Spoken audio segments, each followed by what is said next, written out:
امروز آدم یک از غیبت میکنه، یک از خفای آدم یک گپ میگه، یک از آدم دلش میرنجونه، همینا را خذ العفو عفوش کنه، دیگه خفوش نشوی، عفوش کنه. برای این درجه بزرگی آدم نشون میداده. دوم و امر بالعرف، همیشه مردم ایروی عرف و عادتشان کار کنه. قسمتی از علما گفتن که مردم با عرف و عادتشان کار کنه. من این نقطه نظر شریعت بسیاری اگر همین دعوت دوملوی بزرگ گوش کنید، بعضی همین دعوت های میکنن که کلین خدمتگاری اوچاد نیسته و یا زن میگیری و خدمتگاری اوچاد نیسته و این خیلیه حقش، این خیلیه حق نداره که به خسر خشتمان خدمت کنه و روی که به حق ایمونیش میخواه بکنه، نمیخواه نکنه. اما عرف ما توجیکو دمی خدمت نکنه، جوشت طلاقش میتیم. صفی طلاق زیاد کنه، که همین دوملو رو گوش کنه. از وقتای آخر اصولا نمیدوننیو. این همین آیت قرآن ای و امر بالعرف، مردم عرف و عادتش نگاه کرده گوزن. همین عرف و عادت همین مردم همین طلپه بودن بد میبینن، همین توب نگرده بد میبینن اینو. همین دیاج 4 کس ببینن اینو در حال همین مقصد که همین ناظر منطقه خبر میتیم. هم خلاصن یا نه چی بینو جمع شدیم. عرف اینو همین خیلی عرف همینو قد کار نکن دبالو میمونی.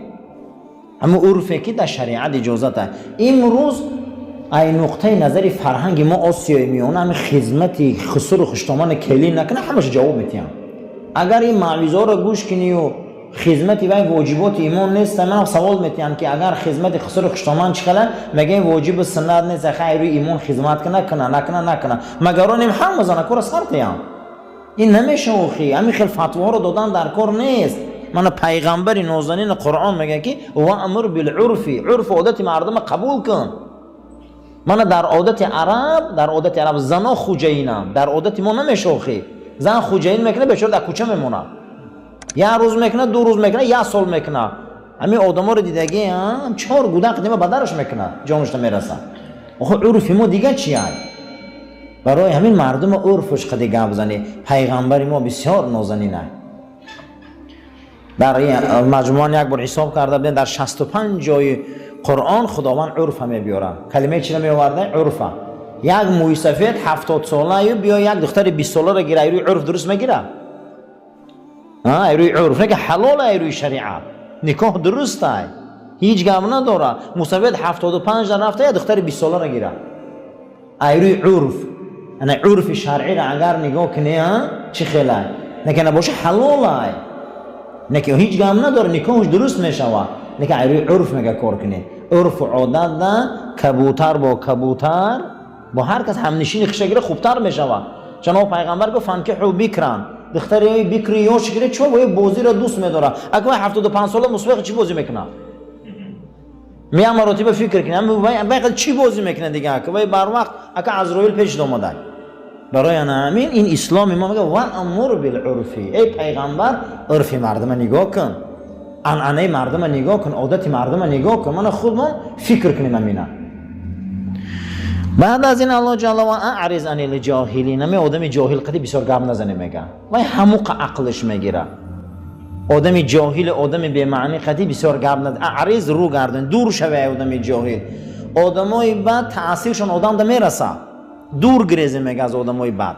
قطعشون زیاد گپ نزنه، از آدم جاهل دور گریزه، از ویا خودی صحبت نکنه، زیرا اینکه صحبت ویا تاثیر میکنه. محمد اوفی بخارایی در کتاب 40 توتیش میبیاره یک ماهی از گذشت ایام طوفان میخزه، طوفان ماهی را از بحر بیرون میپرته، در یک کلچه میغلطه. کلچه یک قدم در یک قدم بده، در همین کل مجموعاً یک قورباغه بده. به هر دوش صحبت میکنم با این قورباغه رو در پیش میسه نگاه کرده و قورباغه می آبی جوشیدگی به معنی آفتابی زندگی میکنه که اینم ماهی دلگیر میشود. و میگه که با این قورباغه میپرسه تو وطن داری؟ تو خونه و در داری؟ و میگه که وطن ما بحر بود و حد و کنار نداشت، چقری و هیچ که دایراب نمیکرد، آبی سلقین بود، یک حادثه بود. و این قورباغه میگه که در جواب که میخوای خوب باشه همین چنین پنجی من چخریش و این ندیده یوخی همین رفیقی بعد غم دادن میگیره آدم خم خیر جاهل.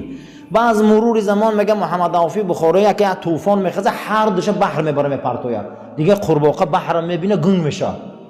میگه من نمیگه وطنی من همه جا اومدم.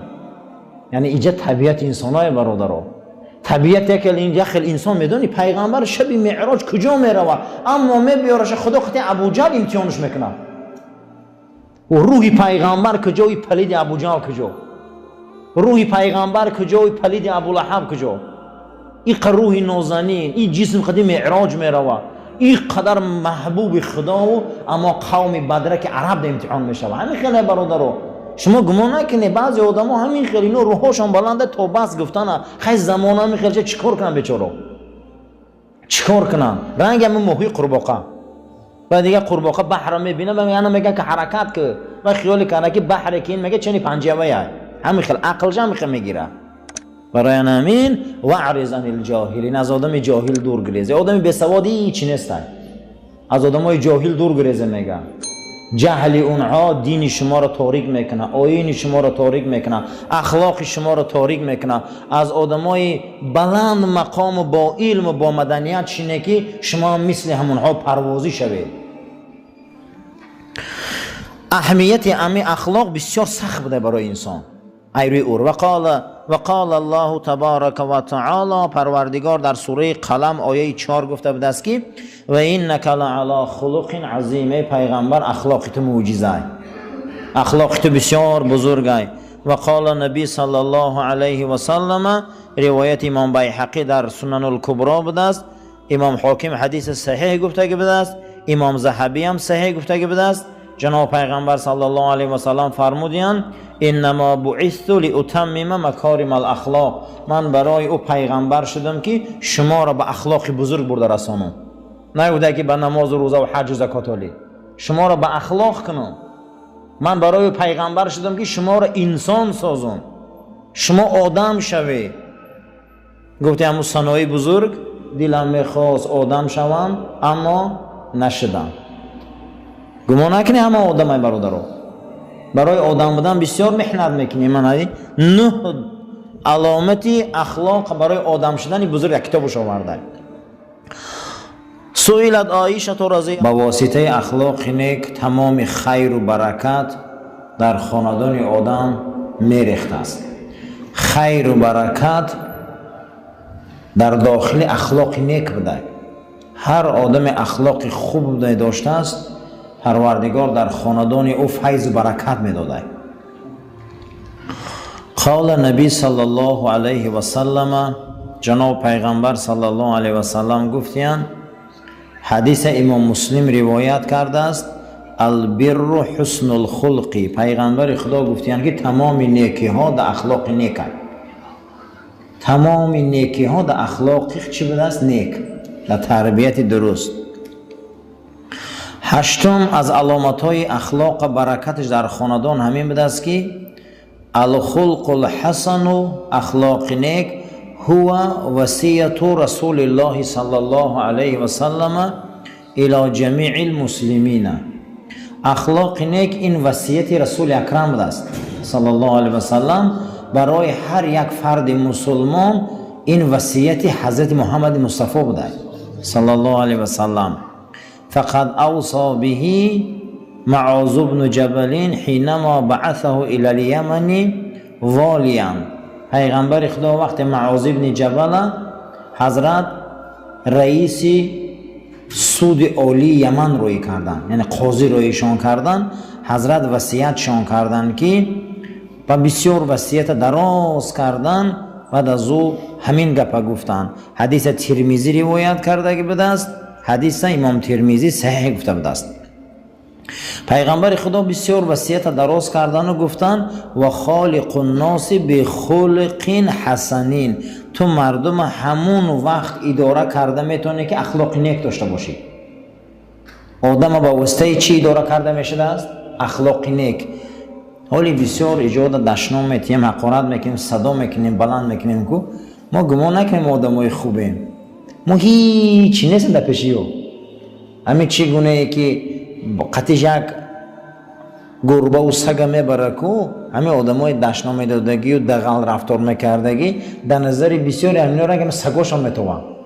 هیچ محل گمان نکنیم که ما با وعظ و داد و صدای بلند و اخلاق بد و دشنام یکان جا را میگیریم. هیچ جا را ما نمیگیریم. ای همین آوازی بلند اگر قصر میساخت خر میساخت. اگر یه حق و 5 قشلاق میفهمم نه که اگر قصر ساختگیه ای همه جانداری بد میدیدگی بود. برای همین هیچ محل صدا را بلند نکنیم. برای همین جناب پیغمبر وصیت کرده بود است که تو مردم همون وقت میسازی به خودت نزدیک میکنی معاذ پسری جبل یا یمن رفتستی با اون شرطی که تر اخلاق نیک باشه. اخلاق نیک نباشه مردم در تو رام نمیشون. مردم پروای عبادت نمازت ندارن، اخلاق تا نگاه میکنن. تاسعا نهمش الخلق الحسن ذو اهمیت بالغه، از همه بهترین اهمیت بهترین اخلاقی که آدم‌ها بسیار تأثیر میکرده، از همه بهترین قوه‌ای که آدم دا تأثیر میکرده بلیغ گفته. اصلا پیغمبرها بلاغ بودن کو، یعنی که دعوتگر بودن، میگن کو تبلیغگر. یگون چیز مثل اخلاق موعظه زور نمیکره آدم دا چقدر اهمیت خوب تأثیری نغز تبلیغگری نیک این اخلاق نیک بوده است. لأن الله تبارک و تعالی امر به نبیه الکریم، خداوند حضرت محمد مصطفی را صلی الله علیه و سلم امر کرده و اثنی علیه به این پیغمبر تعریف کرده شده بوده به همین کار. و عظم شأنه الرسول الامین، خداوند شأن و منزلت این پیغمبر امین بلند کرده بوده. خدا گفته بوده است در سوره اعراف آیه رقم 199 خذ العفو وأمر بالعرف و اعرض عن الجاهلین، همیشه ای پیغمبر عفو کسب کن، مردم امری به معروف کن، از آدمای جاهل دور گریز. قسمتی از علما گفتن که و امر بالعرف ای الاخلاق، همیشه مردم به اخلاق نیک دعوت کن، از آدم جاهل گریز. این همی 3 کار پیشه کن، درجه تو منزلت تو بلند می شود.